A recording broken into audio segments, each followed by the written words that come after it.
is too short to do things you hate. And I used to hate running, but as someone who has been running for the past 9 years and enjoying it, I feel like it's my personal responsibility to help other people enjoy it too.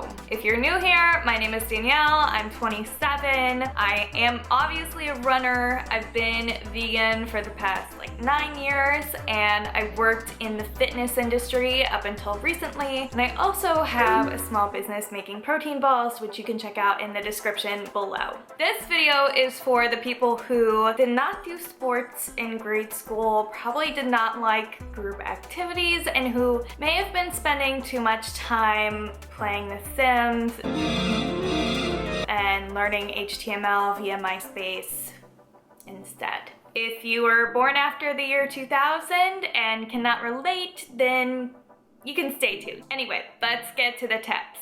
Tip number 1, stop seeing running as punishment.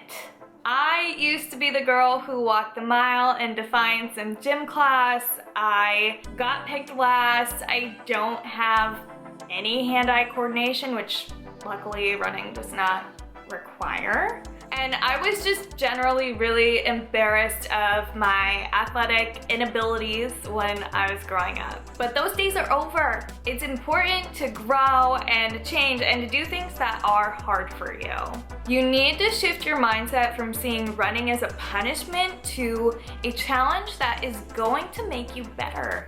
The mental strength that I have cultivated through running has positively impacted pretty much every other part of my life as well, and I have running to thank for that. It teaches you endurance, it teaches you tolerance, and it teaches you self-belief. Personally, I never thought I would ever be able to run when I was younger. To be able to see myself like something that I thought I hated, that made me think about the other things that I didn't think I liked. I gave them another try, and you know what? I found that I liked some things that I previously didn't like. I tried them again, and I tried them differently, like green peas.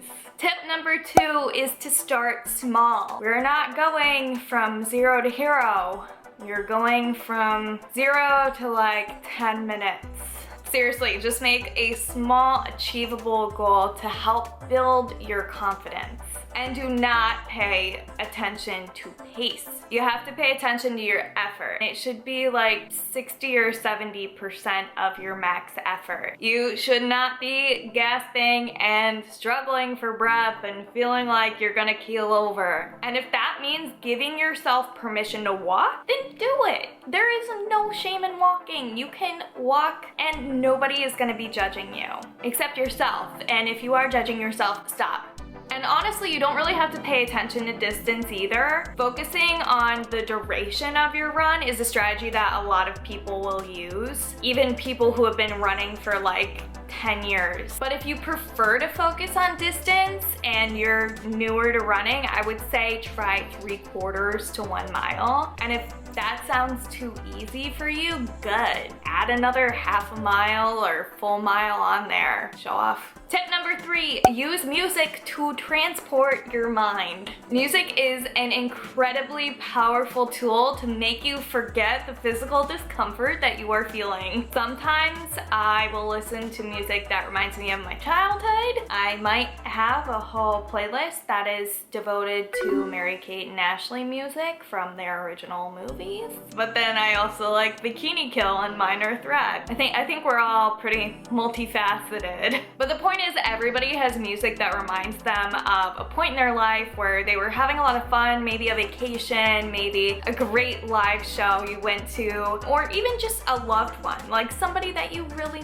love. So find that music and put it on your playlist. And now I'd like to thank Spotify for sponsoring this video. Totally kidding. I do really love Spotify and have been using it ever since I stopped torrenting music last week. Tip number 4, wear comfortable clothes. If you're not comfortable standing, you will not be comfortable running. If it's above like 65 or 70 degrees, I'll typically have shorts and a tank top. Anything between 50 and 65, it'll usually be shorts and a long sleeve. And anything like in the 40s or below, I have a light jacket that I'll use and leggings. Rule of thumb for the winter is dress like it's 20 degrees warmer than it is, because your body's gonna heat up really quick. As far as shoes go, what I would professionally recommend is that you go to a running store and get fitted for shoes. They'll have like a little treadmill there and you'll just run for like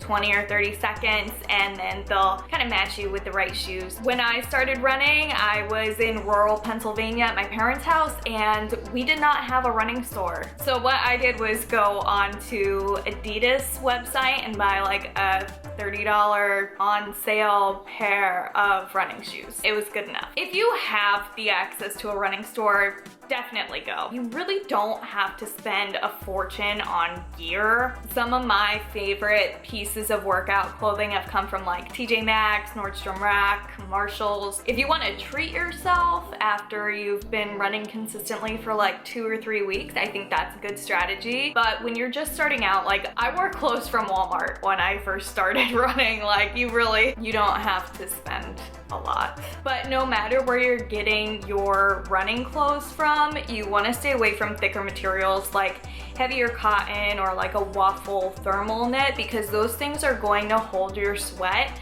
They're gonna make you heavier, I guess. They're gonna weigh you down. And if it's the winter, they can actually mess with your body temperature by making you colder than you should be. Tip number 5, run somewhere visually stimulating. This is another way to distract your mind from the fact that you are running. If you have a park nearby, you can go and look at the dogs or the babies that are inevitably going to be playing around. I love watching dogs when I am out running. I also really like running like over bridges or alongside bodies of water, especially if it's hot outside like it is right now. It's actually cooler closer to the water, and I think there's a psychological thing that water makes us more relaxed. A couple other places I like running: near an airport, because you can watch the planes like come in for a landing. I also am privileged enough to live near the Tasty Cake Factory, which is both visually stimulating and olfactory stimulating, because it smells like cake all the time. There are some very cute groundhogs that live there too, across the little street. Not inside the factory. If you have Strava, you can actually go to the segment section and look where other people are running in your area. You can find some really cool spots that way. I will typically use that when I'm traveling to find where people locally are running, just so I can get in an efficient run, and usually it is scenic. Tip number 6 is enjoy the silence. Yes, that is a Depeche Mode reference, but seriously, your running time is your you time, where you are protected from other people bothering you.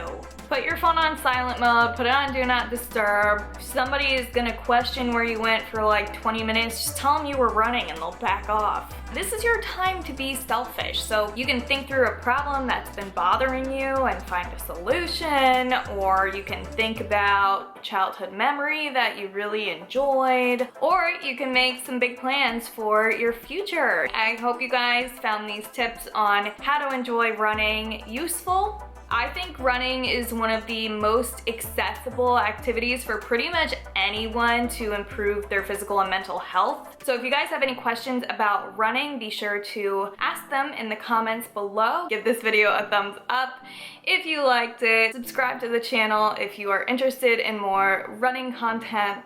Remember that running is more of a mental than a physical game, so if you can master your mind, then you are pretty much like 95% of the way there. So with that being said, I hope you have a great day.